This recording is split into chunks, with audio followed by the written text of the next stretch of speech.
I was really proud of our team and the bounce back. We have been away since the day after Christmas on the West Coast trip, playing against two tough competition, two great teams.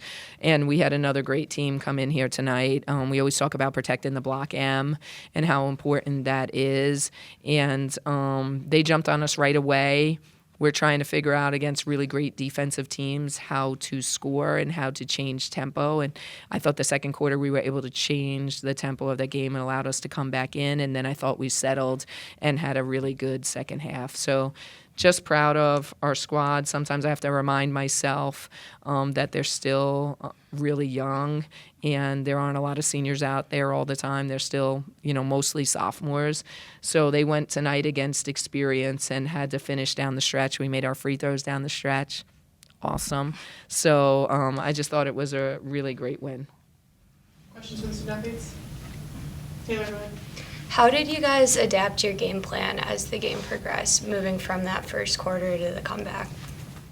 I think just talking about how in other games we've been successful with our defense and pressing and speeding them up. So we wanted to get turnovers quickly and get easy baskets, talking about how to get points against better competition. And I think that gets us going with our defense, and Brooke does a great job kind of spearheading that, but it's everyone that played a role in it, and I think we did really good with that tonight. Mila, can you just talk about the spark that Olivia gave in the third quarter, just scoring 9 points and able to bring the energy back? Man, super proud of Liv. It was crazy just seeing her work like that. I mean, the spin moves, everything, threes. She's someone who can get going at any point in the game, and she's someone who can keep it going. So just making sure we get her in the right spots, getting her the ball, putting her in the best position to score, big for us, for sure. And then question for both of you guys. There's been some shooting struggles of late, but then how did you guys stay confident and motivated to take tough shots and then make good shots down the stretch? I would say just continuing to lean on each other. We know we work on that every day. We all have full trust in each other. And just, as I said before, just continuing to get each other in the right spots and set each other up for the best possible shot. How many of those went in and out, though, as well? I mean, Liv's was down and popped right back out. Somebody better watch out for when they all fall in, because they're going to be in trouble. We're going to have a night. Yeah, for either or both of you, the program's going to be honoring some of the legends of this program in upcoming home games. How, I guess, familiar are you with those names, and like what is the connection between the past and the present? Yeah, I think we take that to heart, like the people who came before us, and it means a lot to us. They paved the way for us who are on the team right now, and so we just want to honor their legacy and continue to play to the standard that they started the program with. Olivia, can you talk about how you balance being a defensive presence in the paint and then also being a top scorer? Yeah, I think I try and just do whatever the team needs, and sometimes it's guarding a four, sometimes it's guarding more of a guard, and we practice it every day in practice, and I think it's good we have such a versatile team that people can guard so many different positions.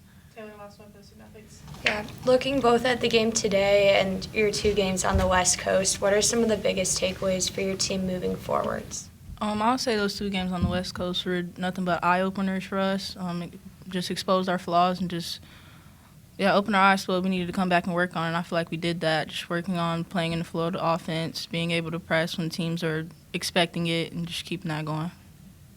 You touched on this a little bit earlier, but can you talk about the run in the second quarter? I think it was 12-0 run. Just what went into that, and then how that shifted the tone for the rest of the game? Yeah, we talked about how we got to this point, and we had been pressing teams all year. Now teams scout us. Now teams are in our league. They're more talented than some of our non-conference opponents, and we're well scouted, so they're making adjustments to our press, and we've kind of gone away from it. And I think, that has hurt us a little bit because our defense has created at least some of our offense, and it's really sped other teams up. Minnesota is a team with this crazy stat in the last 4 games of 70 assists to 30 turnovers. And tonight we were 8 assists to 17 turnovers the other way. So I think that they're not used to getting sped up, and we were able to do that. And the second quarter, we were really able to do that. Now, sometimes you gamble with that a little bit, but we caught them off guard, and it allowed us to get back in the game and then settle a little bit. And then the third and fourth quarter, we were able to pick and choose our spots. Yeah, sure. I want to ask about Diane Dietz. I mean, how well do you know her? And I mean, I know you had a little say in who the player. Yeah. I'm really happy that you asked that question to these guys and to me about all three of them. And kind of what they meant to our program. When I was first hired here 14 years ago, I, did as much history as I can to learn who came before and who paved the way. And Diane Deetz was at the forefront of that, and her picture is all over the building. And, over the last 14 years, she's become a very good friend of mine. She comes to my children's games. She's super supportive of our program. She helps me in the community. Obviously, she, has a major role in the Big Ten Conference. So she is just an incredible woman, and she was an incredible player inside our program. So I do know her pretty well, and this is a long time coming. This is an honor that she has deserved, that we haven't had any women be honored in this way, and she's waited a long time. She, at the beginning when we first told her, she's like, well, I know you guys are keeping it quiet, but is it okay if I tell my parents? They're in their 90s, and I want to make sure that they know this before, while they're healthy and they can celebrate it. And she said, her parents were just, so excited and, shed so many tears. But she was just a phenomenal player, a phenomenal person, and so happy that she's going to have this moment this weekend. Really good.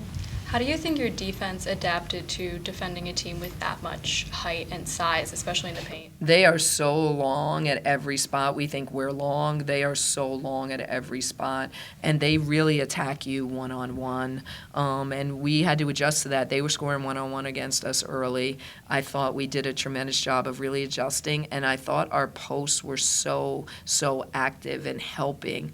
We didn't really touch much on Kendall Dudley, but she's starting to come into her own, and she was phenomenal. I think those were a turning point when she got, that intentional foul and then a charge back to back. She was able to help our guards on their drives, and then she was able to contain the big. And she is, an undersized post. She's not really a post. So I thought she gave great minutes, as did Ashley. But their length was something that concerned me early, but I thought for the most part we were really solid. Yeah, I guess Mila called the West Coast trip an eye-opening trip. Is that a fair assessment? And how would you say that you're going to take those lessons that you learned there into the rest of the Big Ten play? Yeah, I mean, the West Coast trip is really challenging. Life on the road in the Big Ten is challenging, and they're still, like I said, they're still so young. So then you leave the day after Christmas, and you go out to Oregon, and you play on their home court in front of their fan base, which was intense. And, double overtime, we figure out a way to win. And then the next day we get on a plane, we fly to Washington. And then 2 days later we have to play on someone else's home court again with that type of atmosphere. And we, they're young, they're growing, they're learning. What's left in the tank? Like, can you find a way? And we were short on shots. I think it did definitely teach us a lot about ourselves, but they're so darn competitive. Like, I don't want that to be, they leave there and they think they're the worst basketball players in America. So, like, I have to remind them that they're actually really pretty good. So I think today really helped get our confidence back, but it definitely did. Losing is the best teacher. When you win, you could tell the guys, hey, I watched film. We really need to work on this. And they're like, yeah, coach, sure, we got you. But when you lose a game, you have their attention. And we certainly had their attention after the Washington game. And we've had 2 days of great practice, really, really working on the things we needed to get better at.